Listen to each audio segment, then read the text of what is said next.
2024 group 4 question. எந்த தொழிற்கொள்கையானது இந்தியாவில் MRTP act, அதாவது 1969 கொண்டு வரப்பட்ட அந்த சட்டத்தை ஒழித்தது அப்படின்னு கேட்டிருக்காங்க. இதற்கான விடை 11ஆம் வகுப்பு பொருளியல்ல 9வது பாடம் இந்தியாவின் மேம்பாட்டு அனுபவங்கள் அப்படிங்கிற பாடத்தில் இந்த தொழில்துறை சீர்திருத்தங்கள் அப்படிங்கிற தலைப்பின் கீழே கொடுத்துருப்பாங்க. 1991 ஜூலை 11ஆம் தேதி தான் இந்த புதிய தொழிற்கொள்கையை பிரதமர் அறிவிக்கிறாங்க. அந்த தொழிற்கொள்கையில் தான் எம்ஆர்டிபி சட்ட கட்டுப்பாடுகளிலிருந்து உள்நாட்டு நிறுவனங்களை தளர்த்துவது அப்படிங்கிற விஷயத்தை கொடுத்துருப்பாங்க. இந்த எம்ஆர்டிபி ஆக்ட் அப்படிங்கிறது என்ன அப்படின்னா monopolistic and restrictive trade practice act அப்படிங்கிறது தான் 1969 இதை கொண்டு வந்திருந்தாங்க. வாணிக முற்றுமைக்கு எதிரான ஒரு சட்டம் தான் இது.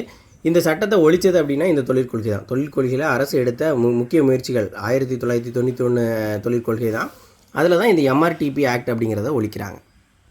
அந்த சட்டப்படி நிறைய கட்டுப்பாடுகள் இருந்து அதெல்லாம் தளர்த்தி தாராளமயமாக்கல் அப்படிங்கிற விஷயத்தை கொண்டு வராங்க. அப்போ எம்ஆர்டிபி ஆக்ட் 1969 ஒழிச்சது 1991 தொழிற்கொள்கை. சிலபஸில் 5வது பகுதி இந்திய பொருளாதாரம். அதில் தொழில் வளர்ச்சி அப்படிங்கிற தலைப்பின் கீழே நம்ம அந்த தொழிற்கொள்கைகள் எல்லாத்தையும் படிச்சுக்கணும்.